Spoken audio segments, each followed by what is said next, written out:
Hello everyone, today I will show you how to delete contact on iPhone. And here's how it's done. There are two main ways to delete a single contact.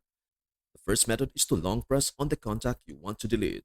A menu will pop up and you will see the options to delete the contact. Tap on it and a confirmation message will appear asking if you are sure. Confirm by tapping delete contact. You can do this for any contact you wish to remove. Another way is by opening the contact, tapping edit in the top right corner, scrolling to the bottom and selecting delete contact. Confirm the deletion and the contact will be removed. Currently, iOS doesn't allow you to delete multiple contacts at once, but you can manage them through iCloud.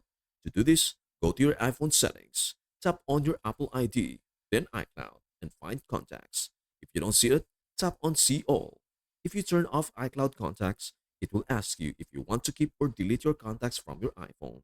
Choosing delete will remove all contacts, but they can be restored later if you re-enable iCloud contacts. And that is everything you need to know about how to delete contacts on iPhone. Before we end, may I humbly ask you a favor? Please do like, share, and subscribe to our channel. This means the world to us. Thank you so much for watching. We hope to see you in our next video.